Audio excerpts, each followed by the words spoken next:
चलो, कल हमने इम्प्लीमेंटेशन पढ़ा था, वहां तक में कोई डाउट? मैं एक्सपेक्ट करती हूँ कि कल आप सब पढ़ के आएंगे, क्योंकि ये चैप्टर आज खत्म हो जाएगा, कल क्वेश्चंस डिस्कस करने वाले हैं। तो मैं आज नहीं रिवाइज करवा रही हूँ, आज इसको अपन फिनिश करते हैं। कल तक की क्लास में कोई डाउट है?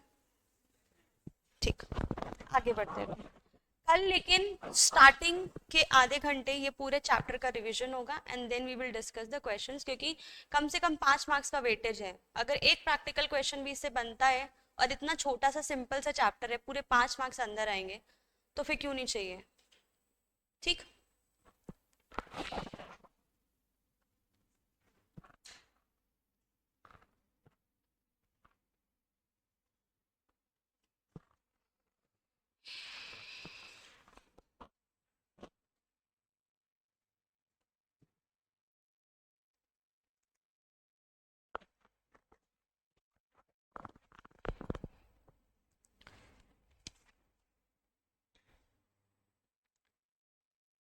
What is the eligibility criteria for this regulation? Obviously employees, क्योंकि आपको एम्प्लॉयज को ये स्कीम के तहत बेनिफिट्स पहुंचाने हैं।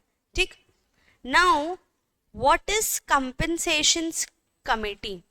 हमने पढ़ा था कई जगह कि कंपनसेशन कमेटी का अप्रूवल लेना पड़ता है, कंपनसेशन कमेटी का अप्रूवल लेना पड़ता है जब भी कोई लिस्टेड कंपनी होती है। लिस्टेड कंपनी भी छोड़ो, कंपनीज एक्ट के तहत section 177 audit committee, nomination and remuneration committee, CSR committee 135, right.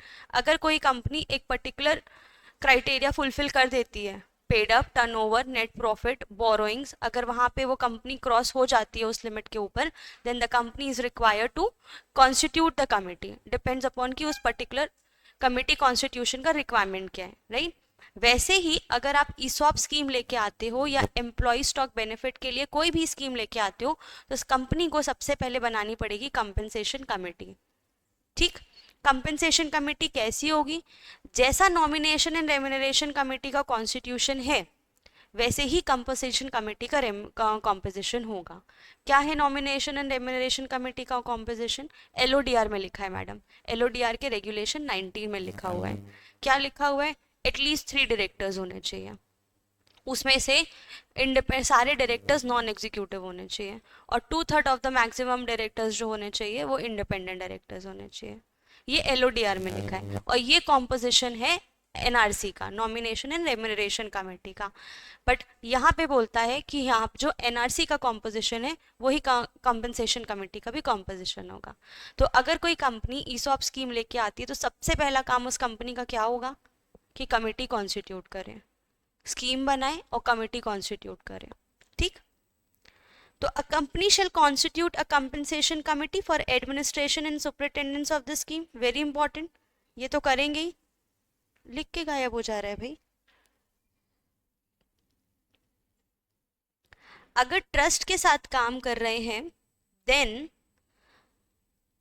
A trust shall delegate the administration, provided where a scheme is being implemented through trust, that a trust compensation committee shall delegate the administration of such scheme to the trust. अगर trust के साथ काम करें तो compensation committee अपने कुछ powers trust को delegate करती थी, वो तो बट ऑब्वियस है, right.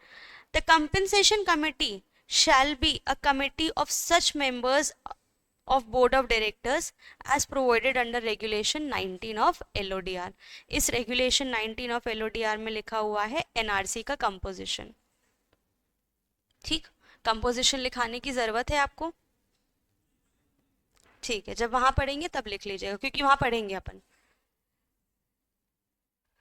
Now it shall formulate the details of terms and conditions of the scheme. But obviously scheme से रिलेटेड अब जितने काम होंगे वो कंपनसेशन कमेटी करेगी। क्लियर? ठीक। Compensation committee shall also frame suitable policies and procedures to ensure that there is no violation of security law। Simple. Compensation committee company को बनानी पड़ेगी। कंपेंसेशन कमेटी का कंपोजिशन कैसा होगा? जो रेगुलेशन 19 ऑफ एलओडीआर में नॉमिनेशन और रेम्यूनरेशन कमेटी का है उसके हिसाब से होगा। What compensation committee will do? Compensation committee will administer and superintend the scheme, it will frame various laws and policies ताकि सिक्योरिटी लॉ का वायलेशन ना हो, right. These are the works of compensation committee. Clear? आगे बढ़े।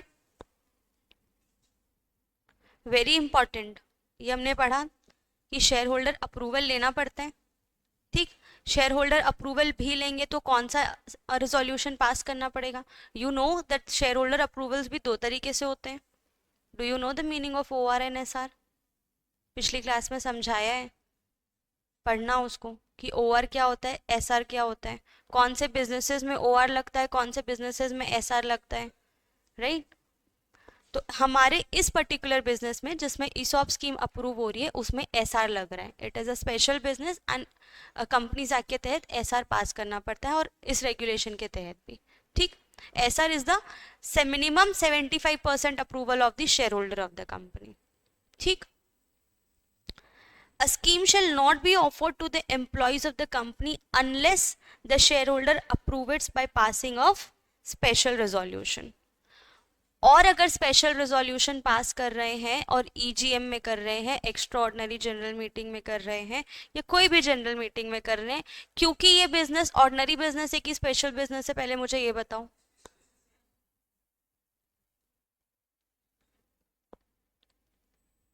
You don't know what is ordinary and what is special business? Okay. Anyone else know what is ordinary and what is special? किसी को नहीं पता? नहीं, आपको तो पता है क्योंकि आप क्लास आए हो सर। और किसी को? So what are the four ordinary businesses?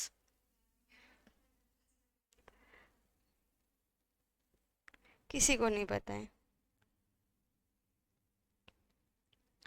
These are the four ordinary businesses.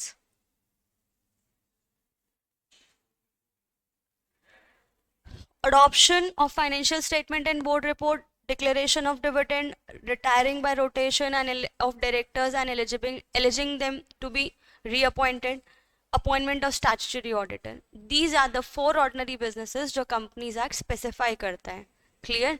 इसके अलावा अगर कोई भी बिजनेस आप करते हो, कोई भी बिजनेस ट्रांजैक्ट करते हो, कहाँ पे? शेयर होल्डर की मीटिंग में, तो उस बिजनेस को बोला जाएगा, उस आइटम को बोला जाएगा स्पेशल बिजनेस। समझा इतना? ये कंपनीज एक्ट का ज्ञान है। ठीक, अब ये क्यों कर रहे हैं मैडम? कंपनीज एक्ट बहुत सारे तरीके की मीटिंग्स बताता है। कंपनीज एक्ट बोलता है कि कंपनी को बोर्ड ऑफ डायरेक्टर्स की मीटिंग करनी है, we know the meaning of board of directors. और कंपनीज एक्ट को शेयर होल्डर्स के अप्रूवल लेने के लिए शेयर होल्डर्स की मीटिंग करनी है। शेयर होल्डर्स की मीटिंग दो तरीके से हो सकती है, या तो एजीएम करेंगे या तो ईजीएम करेंगे। एजीएम जो है that is annual general meeting, as the name suggest. AGM साल में एक बार होएगी। ठीक, फाइनेंशियल ईयर खत्म होने के 6 मंथ्स के अंदर करनी पड़ती है, सब्सिक्वेंट फर्स्ट 9 मंथ्स के अंदर करनी होती है। ठीक, और क्योंकि अब हर इंपॉर्टेंट बिजनेस के लिए हम एजीएम का वेट करेंगे क्या? नहीं करेंगे। तो उस केस में अगर बीच में ऐसी कोई मीटिंग करनी है जहाँ पे शेयर होल्डर का अप्रूवल लेना है, तो हम करते हैं एक्स्ट्रा ऑर्डिनरी जनरल मीटिंग। क्या एक्स्ट्रा ऑर्डिनरी जनरल मीटिंग में ऑर्डिनरी बिजनेसेस कर सकते हैं? तो नहीं कर सकते, क्योंकि कंपनीज एक्ट बोलता है कि मैं सिर्फ 4 ऑर्डिनरी बिजनेसेस आपको बता रहा हूं और ये 4 बिजनेसेस आप सिर्फ और सिर्फ एजीएम में ही ट्रांजैक्ट करोगे। क्या आप एजीएम में ऑर्डिनरी बिजनेस के अलावा स्पेशल बिजनेस भी कर सकते हो? तो हाँ, कर सकते हो, इसके बाद कर सकते हो। बट यहाँ पे क्या आप ये 4 ऑर्डिनरी बिजनेस कर सकते हो? तो नहीं कर सकते। क्लियर? तो हम जो कर रहे हैं अभी, हम जो कर रहे हैं ईजीएम, सॉरी हम जो कर रहे हैं ईसॉप अप्रूवल, क्या वो स्पेशल बिजनेस है कि वो ऑर्डिनरी बिजनेस है? स्पेशल बिजनेस है, क्योंकि वो इन चारों में फॉल नहीं हो रहे। क्या उसके लिए ओआर पास कर सकते हैं या एसआर पास करते हैं? क्यों? क्योंकि लॉ में ही लिखा है कि उसके लिए एसआर पास करना है। क्या हर स्पेशल बिजनेस के लिए आपको एसआर पास करना जरूरी है? डिपेंड करता है कि लॉ में क्या लिखा है। लॉ में अगर स्पेसिफिकली लिखा है एसआर तो हम एसआर करेंगे, नहीं तो ओआर से भी हम चला सकते हैं। क्या हर ऑर्डिनरी बिजनेस के लिए स्पेशल रेजोल्यूशन पास करना जरूरी है? वो ऑर्डिनरी से ही हो जाता है। ऑर्डिनरी बिजनेस 4 ही हैं, ऑर्डिनरी रेजोल्यूशन। स्पेशल बिजनेस, इन 4 के अलावा जो भी बिजनेस करोगे आप मीटिंग में, वो सारे स्पेशल बिजनेस होंगे। वो डिपेंड करेगा कि लॉ में एसआर लिखा हुआ है या ओआर लिखा हुआ है। ये क्लैरिटी आई कंपनी लॉ की? इसीलिए यहाँ पे लिखा है special resolution in general meeting. Clear? आगे कोई भी स्पेशल बिजनेस, ये हम जो इतना डिस्कशन किया वो इस एक्सप्लेनेटरी स्टेटमेंट के लिए किया कि कोई भी स्पेशल बिजनेस अगर आप करते हैं, ठीक है, तो उसके लिए जो नोटिस जाएगा शेयर होल्डर्स को, तो उसके नोटिस के नीचे एक स्टेटमेंट होता है जिसको बोलते हैं explanatory statement as per section 101 of companies act, right. क्या होता है मैडम इस स्टेटमेंट में? जो ऊपर आप लिखते हो ना रिजोल्यूशन, उसमें वहां पे सिर्फ रिजोल्यूशन लिखा रहता है, resolve that the shareholders of the company B N S hereby approves the ESOP scheme for this much number of shares being granted on this vesting period this this this this, पूरा सिर्फ resolution लिखा रहेगा। But उसके नीचे जो पूरी history होगी कि ये ESOP क्यों लाया जा रहा है, कौन से लॉ कंप्लाई करेंगे, किस किस को बेनिफिट मिलेगा, जो पूरा डिटेल डिस्क्लोजर होगा वो होता है एक्सप्लेनेटरी स्टेटमेंट में, ताकि शेयर होल्डर्स को पता तो चले। क्या शेयर होल्डर को रिजोल्यूशन पढ़ के पता चल जाएगा? सिर्फ डिटेल नहीं पता चलेगा, इसीलिए एक्सप्लेनेटरी स्टेटमेंट होता है, और ये सिर्फ स्पेशल बिजनेस के लिए होता है, ठीक। तो अगर SR पास कर रहे हो तो नोटिस में एक्सप्लेनेटरी स्टेटमेंट भी होगा which fulfills the following details as mention in part C of schedule 1, ठीक है।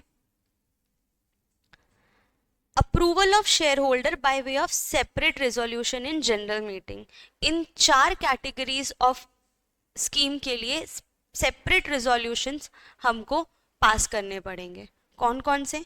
अगर सेकेंडरी एक्विजिशन हो रहा है for implementation of the scheme, the approval shall mention the percentage of ऐसे दैट कैन बी अंडरटेकन। हमने कल पढ़ा था ना, 2 रूट से स्कीम एग्जीक्यूट कर सकते हैं एम्प्लॉय बेनिफिट स्कीम, 2 रूट से, एक तो फ्रेश इशू लाएंगे डायरेक्ट इशू, और दूसरा सेकेंडरी एक्विजिशन, राइट, कि सेकेंडरी मार्केट से खरीदेंगे और फिर एम्प्लॉयज को देंगे, ठीक। तो अगर सेकेंडरी मार्केट से खरीद रहा है ट्रस्ट तो एक स्पेसिफिक परसेंटेज तक खरीद सकता है। कितना खरीद सकता है इन अ फाइनेंशियल ईयर? और ओवरऑल सारी स्कीम को मिला के कितना खरीद सकते हैं? 5%, राइट। तो अगर आप सेकेंड ऑप्शन के थ्रू ESOP ला रहे हो, एम्प्लॉय स्टॉक बेनिफिट स्कीम ला रहे हो, तो उस केस में आपको अलग रिजोल्यूशन पास करना पड़ेगा और ये भी बताना पड़ेगा कि कितना परसेंटेज हम मार्केट से एक्वायर कर रहे हैं। बहुत सिंपल है, ठीक।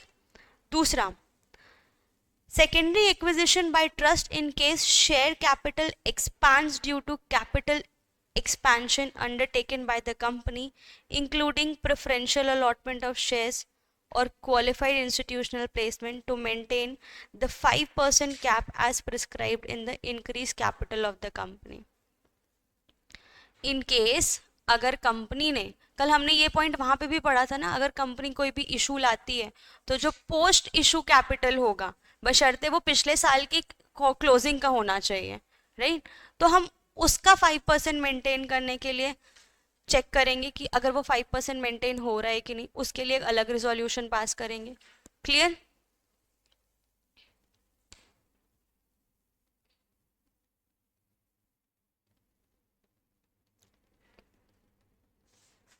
अगर ऑप्शन ग्रांट कर रहे हैं किसको, एम्प्लॉयज ऑफ सब्सिडरी कंपनी या एम्प्लॉयज ऑफ होल्डिंग कंपनी, क्या इनको स्कीम ग्रांट कर सकते हैं? एम्प्लॉय की डेफिनेशन में इनको इंक्लूड किया गया है, right. If grant of option या सार या शेयर्स और benefits to identified employees during any 1 year more than 1% of the issued capital of the company at the time of grant option, अगर option grant कर रहे हैं किसको, कुछ ऐसे आइडेंटिफाइड एम्प्लॉयज को लास्ट 1 year में ऑप्शन दे चुके हैं, उनको फिर से अलॉट करना पड़ेगा, वेस्ट करेंगे, एक्सरसाइज करेंगे, अलॉट करेंगे, राइट। अगर इनको more than 1% of the issued capital of the company share मिल रहा है तो फिर से एक सेपरेट रेजोल्यूशन पास करना पड़ेगा। सो देयर आर 4 केसेस जहां पे सेपरेट रेजोल्यूशन पास करना पड़ेगा। नंबर 1, ठीक है। Number 2,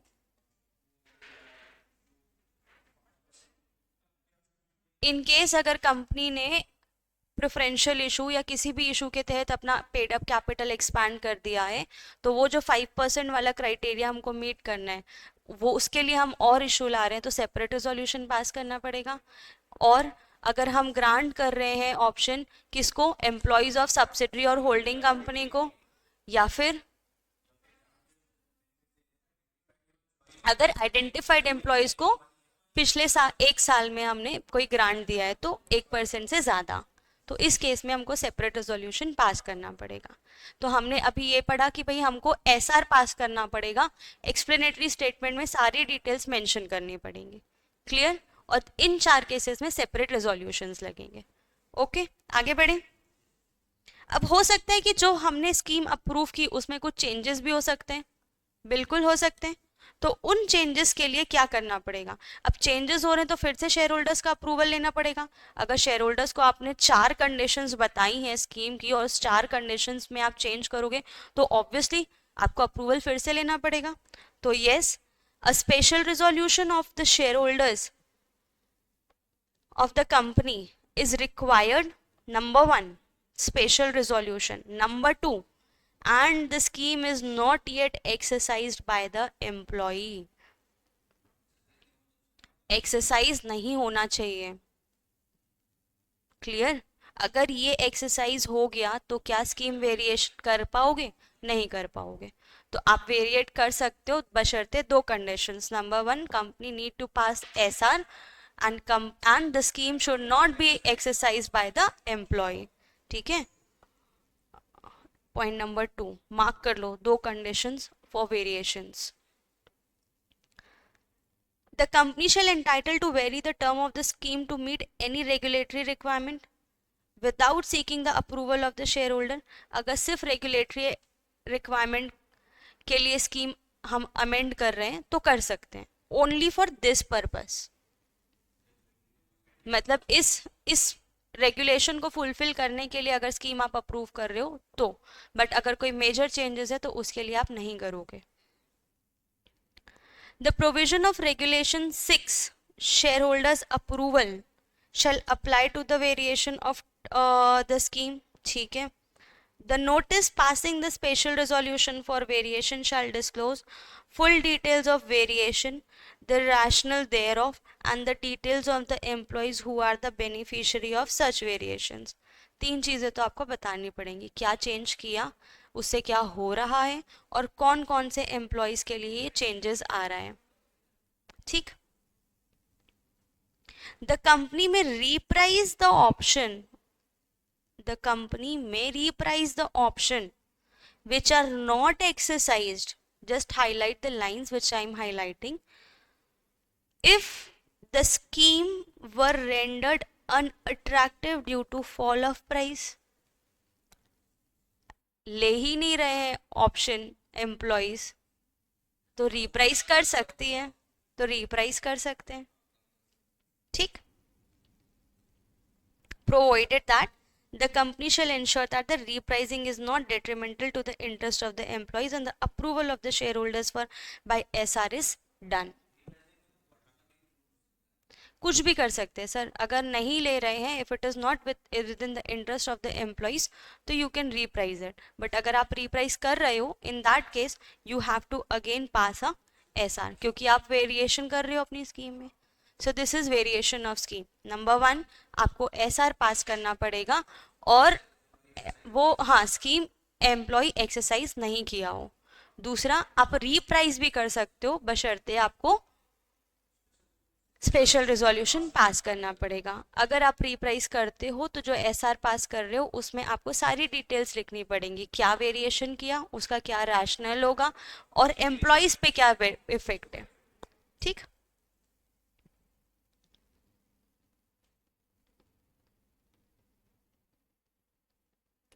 winding up of the scheme क्या मतलब होगा इससे?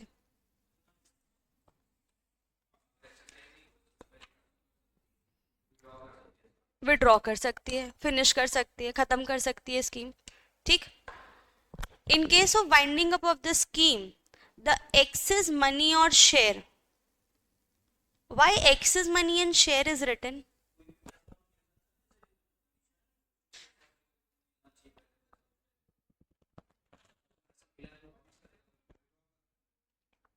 और कोई?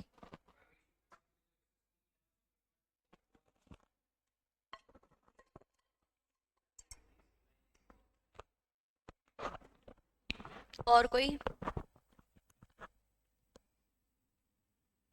Employee stock purchase scheme.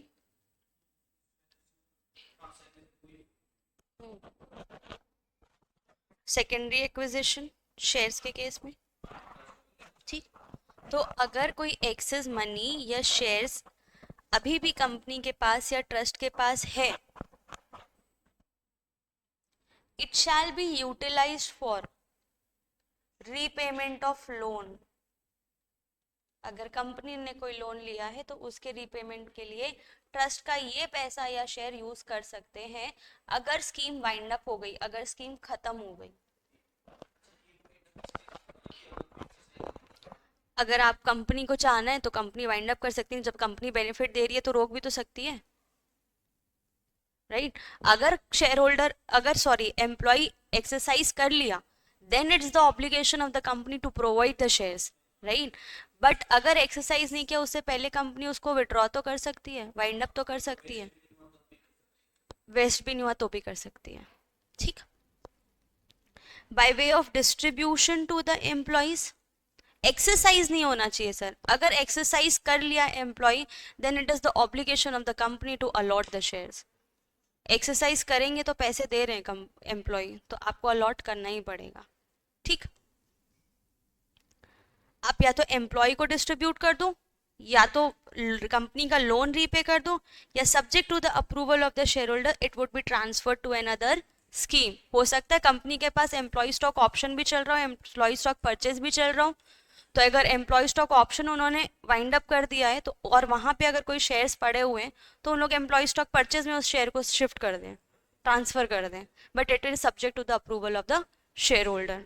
सो वाइंडिंग अप में हमने ये पढ़ा कि company can wind up the scheme, and अगर कंपनी वाइंड अप करती है तो वहां पे जो एक्सेस मनी या एक्सेस शेयर्स पड़े हुए हैं ट्रस्ट के पास, उसको कहाँ यूज कर सकते हैं? तो कहाँ यूज कर सकते हैं उसका? या तो एम्प्लॉय को वापस दे दो या दूसरी स्कीम में ट्रांसफर कर दो। ठीक, बहुत सिंपल है।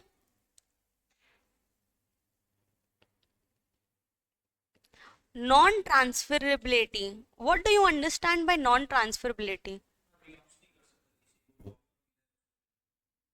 जो ऑफर मिला है वो किसी और को नहीं दे सकते। यहाँ पे भी वही लिखा है कि अगर मैं एम्प्लॉय हूँ, मुझे 10,000 शेयर खरीदने का ऑफर दिया है कंपनी ने, 1 साल बाद आप 10,000 शेयर्स खरीद सकते हो इस रेट पे मुझसे, एम्प्लॉय स्टॉक ऑप्शन स्कीम के तहत, तो वो राइट मैं किसी और को ट्रांसफर नहीं कर सकती। क्लियर? ऑप्शन, व्हाट इज सार मैम? मैडम, व्हाट इज सार?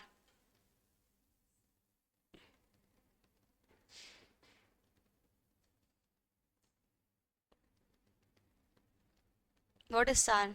नहीं पढ़ के आए हैं। व्हाट इज सार सर? आप ही।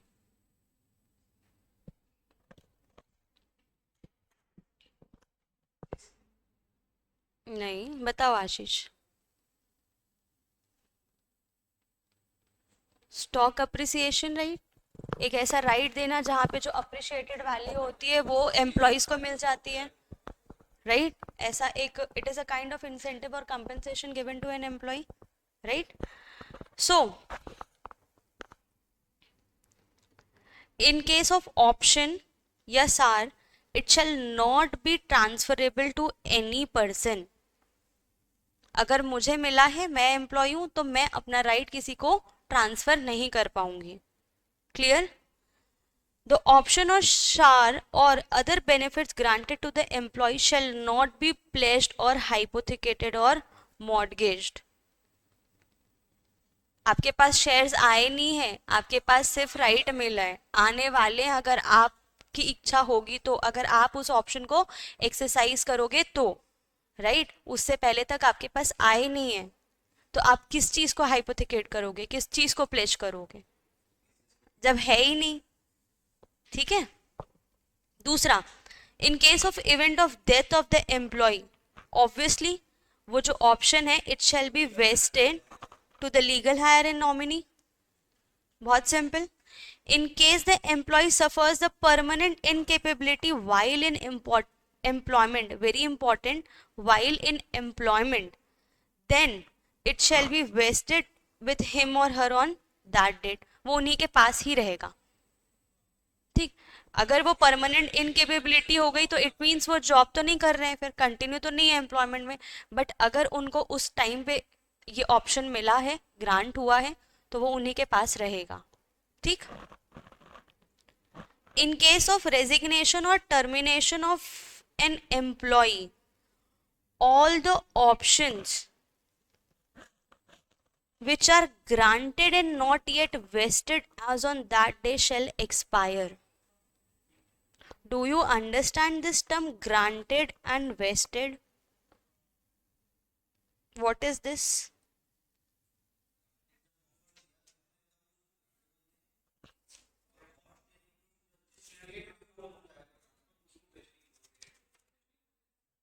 अच्छा. ठीक है, इसका प्रोसेस लिखाऊंगी मैं आज आपको, तो आपको एकदम क्लियर होगा what is grant, what is wasting. Before that vesting period आता है, उसके बाद एक्सरसाइज आता है, एक्सरसाइज प्राइस आता है, एंड एक्सरसाइज डेट आता है. ठीक है. तो अगर रेजिग्नेशन या टर्मिनेशन का केस है, उस केस में अगर ऑप्शन ग्रांट कर दिया है बट वेस्ट नहीं किया है, तो वो एक्सपायर हो जाएगा, आप नहीं मिलेगा एम्प्लॉय को. सिंपल. तो नॉन ट्रांसफरेबिलिटी में हमने क्या पढ़ा कि जो ऑप्शन हम दे रहे हैं, जो सार हम दे रहे हैं, जो राइट हम दे रहे हैं, वो जिसको दे रहे हैं उसे किसी और के पास ट्रांसफर नहीं होगा. यही पढ़ा हमने. जागो भाई जागो, यही पढ़ा. उसके बाद ना ही वो प्लेज कर सकते हैं, हाइपोथिकेट कर सकते हैं या मॉर्गेज कर सकते हैं. In case of that will be transfer to the legal heir. In case of permanent incapability वो उन्हीं के पास रहेगा अगर एम्प्लॉयमेंट के टाइम हुआ है तो. ठीक. And in case of retirement और रेजिग्नेशन और termination, sorry, in case of resignation and termination,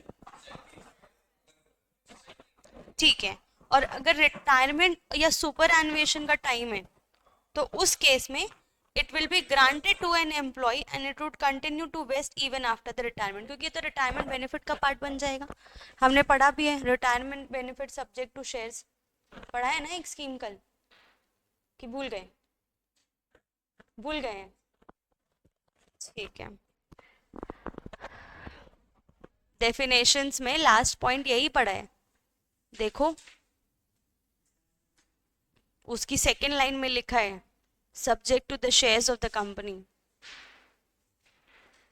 Page number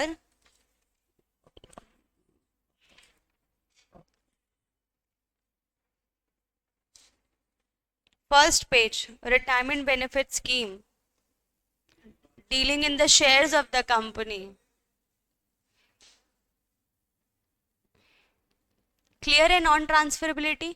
What we studied today, compensation committee, then we studied SR पास करना पड़ेगा. उसके बाद हमने क्या पढ़ा? वही तो एसआर हुआ सर. उसके बाद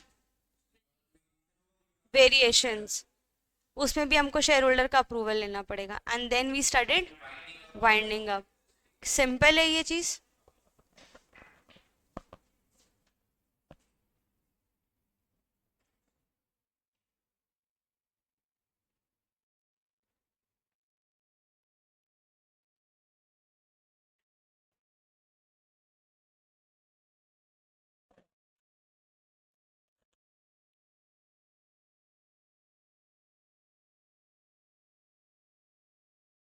लिस्टिंग, ऑब्वियसली ईसॉप में क्या मिल रहा है एम्प्लॉयज को?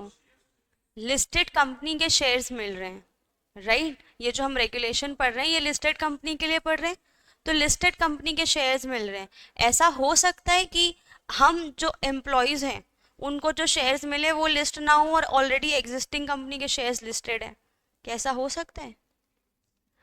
Suppose karo we all are the employees of one company whose shares are listed on the stock exchange on main board NSE and BSE. Now company came with a scheme, employee stock option scheme, जिसके तहत हम सबको एक साल बाद after vesting period they're going to provide us 1000 shares depend upon the eligibility criteria कि हमने इतने साल काम किया है, हमने ऐसा काम किया है, हमारा मैनेजमेंट लेवल में हिरार्की लेवल पे यहाँ पे पोजीशन है. ठीक. क्या ऐसा हो सकता है कि एक साल बाद हम 8 या 10 लोगों को जो शेयर्स अलॉट हो रहे हैं वो शेयर्स लिस्ट ना हो? कंपनी को लिस्ट कराने पड़ेंगे ना, राइट? ये कब कराने पड़ेंगे? अगर कंपनी फ्रेश इशू से ला रही है, अगर कंपनी डायरेक्ट रूट से शेयर्स अलॉट कर रही है, अगर कंपनी सेकेंडरी एक्विजिशन कर रही है, सेकेंडरी रूट से ला रही है, तो लिस्ट कराने की तो जरूरत नहीं क्योंकि ऑलरेडी लिस्टेड शेयर से आ रहे हैं. ये डिफरेंस क्लियर है ना आपको? ठीक. तो listing in case of new issue of shares, in case of new issue of shares, shares so issued shall be listed immediately on registered stock exchange where the existing shares are listed subject to the following condition. क्या क्या? कि आपको compliance करना पड़ेगा सारे regulations का, आपको listing regulations का सारा कंप्लाइंस करना पड़ेगा, राइट? आपको इन प्रिंसिपल अप्रूवल लेना पड़ेगा. जब ये स्कीम लाओगे तभी आपको एनएससी बीएससी से बताना पड़ेगा ना उनको कि भाई हम एक स्कीम लाने वाले, इसके तहत हम इतने शेयर्स अलॉट कर सकते हैं, तो please provide us the in principle approval, right? So scheme is in compliance with this regulation. Company obtains in principle approval from the recognized stock exchange. A statement in schedule 1 part B of this regulation is filed. ठीक. As and when an exercise is made, जब भी कोई employee exercise कर दिया, the company notifies the recognized stock exchange as per the statement specified in part E of schedule 1 of this regulation. जब जब कोई भी एम्प्लॉय ऑप्शन एक्सरसाइज कर लेगा तो कंपनी को इंटीमेट करना पड़ेगा स्टॉक एक्सचेंज को कि भाई इन लोगों ने ऑप्शन एक्सरसाइज किया है, ताकि स्टॉक एक्सचेंज के पास रिकॉर्ड हो, क्योंकि उनको लिस्ट करनी है securities, right? So what are the 3 conditions?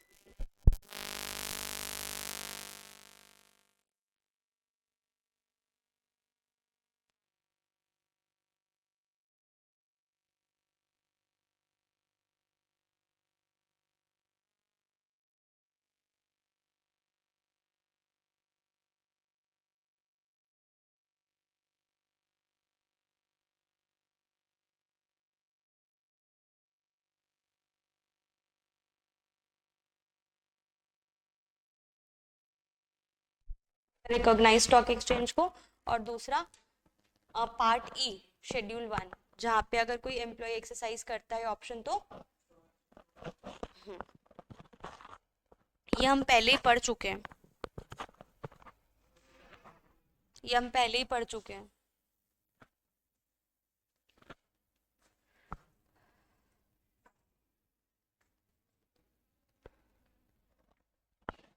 पढ़ो रेगुलेशन 13, वो तो बुक में दिया है.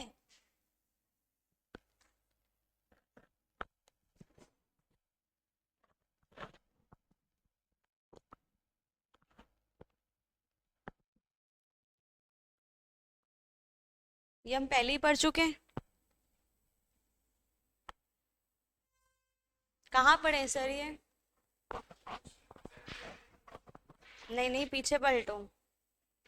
स्वेट इक्विटी शेयर्स में पढ़े हैं? नहीं पढ़े, वहां पे स्वेट इक्विटी शेयर्स में पढ़े होंगे.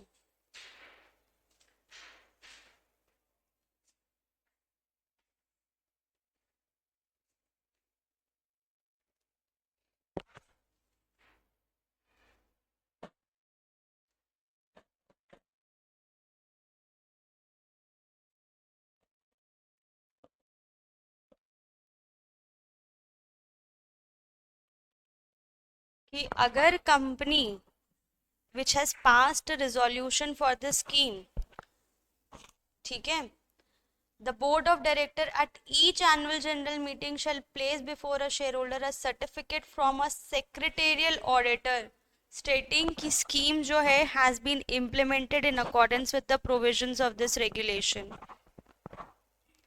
स्कीम आने के बाद हर साल एजीएम में सेक्रेटेरियल ऑडिटर से हमको एक सर्टिफिकेट लेना पड़ेगा। क्लियर? कंपाइल करो अब, तब आगे बढ़ेंगे, या पहले एक कुछ लिख लो। चलो